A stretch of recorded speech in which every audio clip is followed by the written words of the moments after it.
Pancreasul este un organ extrem de important care are multiple funcții. Deci, cea digestivă și cea endocrină. Produce enzime care digeră alimentele și cea hormonală sau endocrină care produce hormoni care reglează glicemie. Deci are un rol atât digestiv cât și metabolic. Fiind un organ atât de important, mai cu seamă fiind și într-o zonă, așa numită zonă hepatobiliopancreatică, în raport cu duodenul, ficatul, stomacul, deci poate dezvolta mai multe patologii care sunt interferente între dânsele. Una dintre aceste patologii este pancreatita. Care sunt simptomele acestei boli necruțătoare și care sunt investigațiile necesare pentru a diagnostica o pancreatită. Avem informații și aflăm din următorul reportaj.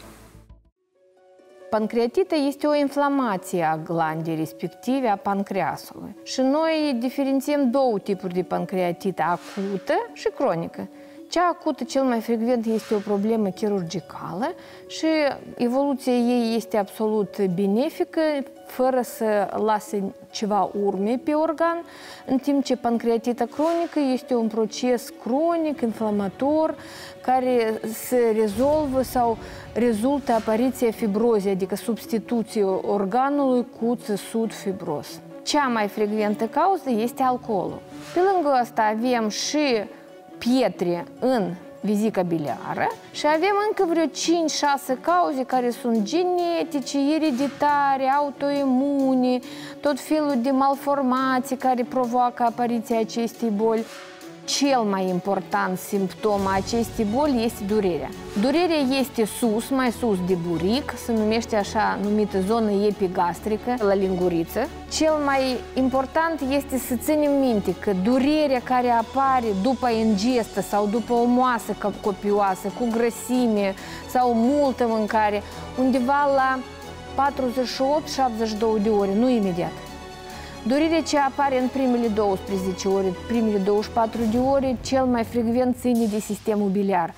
Durerea are un caracter destul de apăsător sau o colică sau parcă o înfinge un cuțit, adică durerea este destul de vie, destul de severă, care necesită tratamente antialgice până la opioide, adică până la cele mai puternice substanțe antialgice.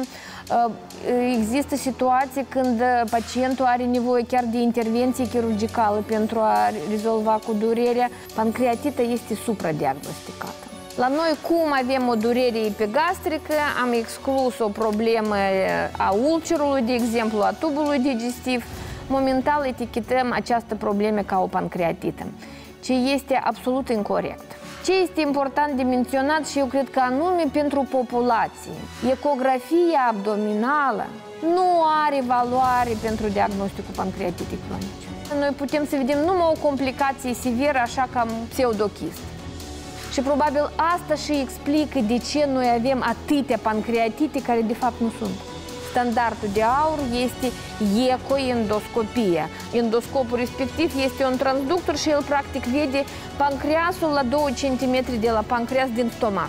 Nu încercați să apelați la farmacie și să întrebați ce să iau sau la vecin. Durerea în burtă are mai mult de 200 de cauze. Depinde de severitatea situației. Dacă situația nu este atât de severă, bineînțeles programarea la medicului de familie și o evaluare complexă, principala idee să nu fim pasivi.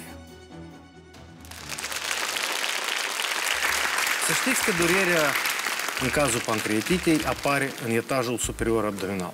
Ea poate fi cu iradiere, atât în spate, cât în omoplatul stâng, sau poate chiar da durere în partea inimii și pacientul crede că este o durere cardiacă. O pancreatită poate fi trecătoare, în cazurile pancreatitelor virale este absolut curabilă, iar în unele cazuri, cum ar fi pancreatita cronică, poate fi în acutizare, iar când este vorba despre pancreatită acută, cel mai frecvent se termină cu o evoluție în pancreatită cronică. Despre tratamentul și complicațiile care pot surveni dacă nu acționăm la timp și discutăm în continuare cu doamna doctor Viorica Cărăuș-Moraru, medic gastroenterolog. Bună ziua, doamna doctor! Bună ziua! Deci, pancreasul și importanța lui. Orice afecțiune a pancreasului duce la perturbarea digestiei.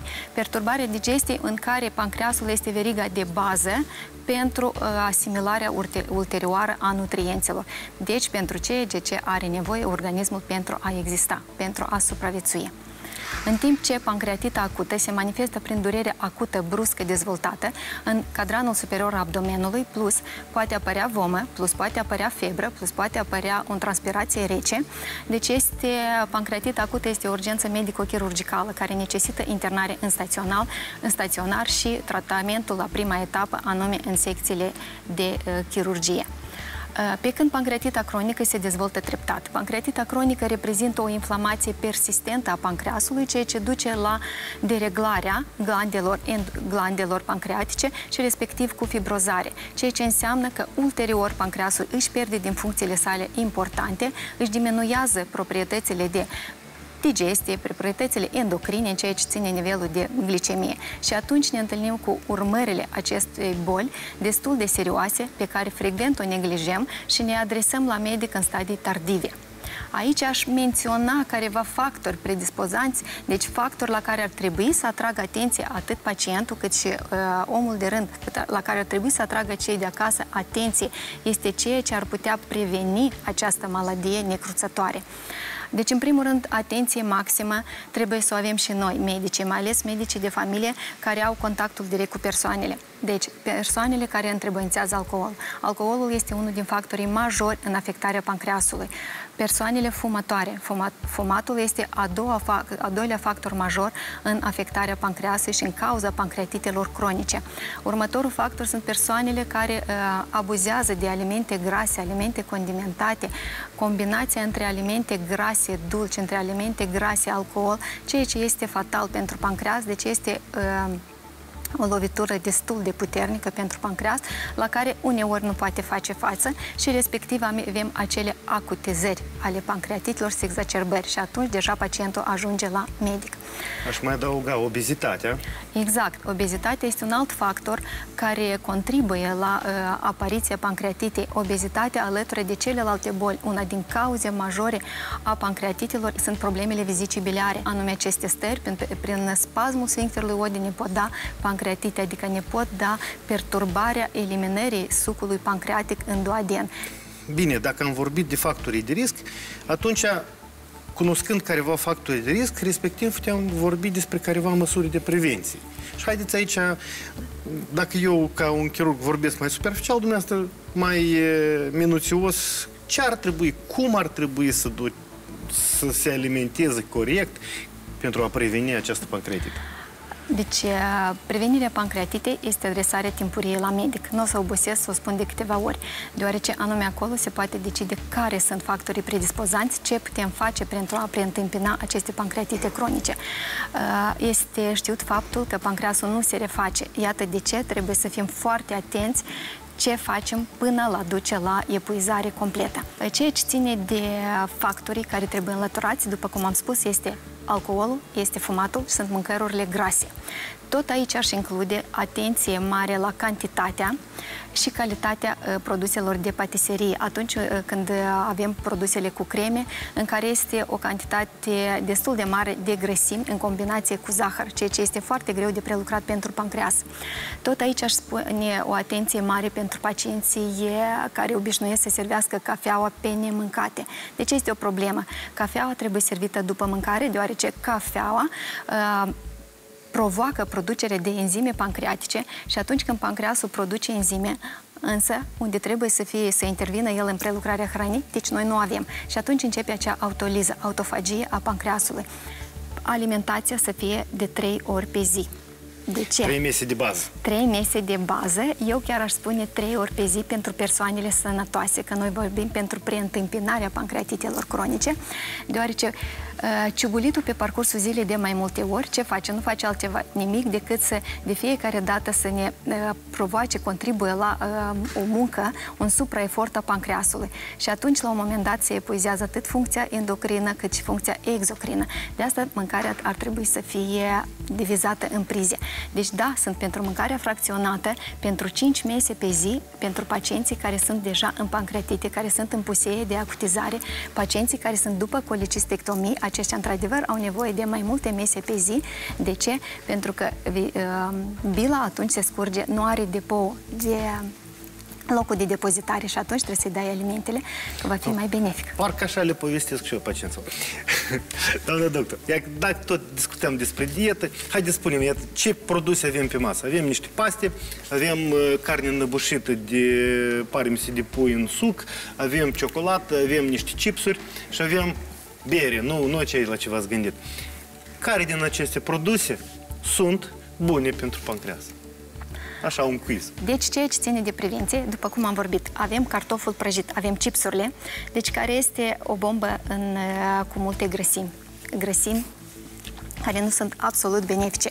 Avem berea alături, care de obicei și se servește berea cu chipsul, care face acea lovitură groaznică pentru pancreas. Alcoolul, bombă și detonatorul.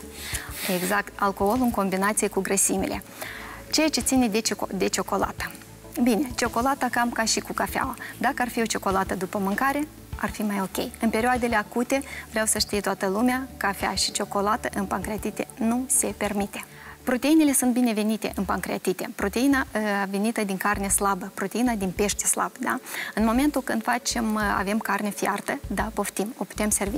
În momentul când avem carne în sos, nu știu ce fel de sos aveți acolo, dar dacă sosurile sunt pe bază de grăsimi, deci atunci, bineînțeles, că exagerăm cu cantitatea de grăsimi. Nu că nu am avea voie să folosim grăsimi în pancreatite, ba din contră, avem voie, dar grăsimile trebuie să constituie 25% din total calorajul de alimente ingerate. Și atunci nu vom avea efecte dăunătoare asupra pancreasului. În cazul când noi depășim între aceeași alimentație o cantitate enormă de grăsimi, deci supra-solicităm pancreasul. Trebuie să știm că în pancreatite cronice ce avem? Avem o inflamație persistentă, acea inflamație care duce la deteriorare. Și atunci noi trebuie să facem prin alimentație, deci alimentația în pancreatite nu are menirea de a scădea inflamația și a restabili funcția pancreasului. Și atunci, pentru a o restabili, deci noi nu putem, printr-un aport enorm de calorii, atunci când pancreasul este supra-solicitat, lucrează în surplus, nu reușește să se evacueze sucul pancreatic și avem iarăși o aceeași autofagie și avem un cerc vicios. În loc să scoatem presiunea din ducturile pancreatice, noi o creștem. Deci asta cam ar fi ceea ce ține de carnea cu sos, ceea ce ține de paste. Soiurile tari ar putea fi permise, dar iarăși în perioadă de remisie. În alimentația în pancreatite trebuie să fie proteinele de calitate, proteinele slabe. Deci în pancreatite trebuie să avem o cantitate suficientă de antioxidanți pe care o luăm din legume, pe care o luăm din salate, pe care o luăm din crucifere. Nu uităm că cruciferele conțin o cantitate înaltă de sulforafan, care este un antioxidant puternic, ceea ce avem nevoie pentru a reduce inflamația nu numai în pancreas, ci și întreg organismul. Vârsta nu este un obstacol pentru acest diagnostic. Să știți că și tinerii pot face pancreatite, și cei în vârstă, chiar și unii copii. Mai ales la tineri se întâlnesc pancreatitele toxice după abuzuri necondiționate în cazuri de chefuri. Nu neglijați această boală, că uneori se poate ajunge chiar și la deces. Ai grijă la alimentație și mergi la medic la primele semne ale bolii. Vă mulțumim mult, doamnă.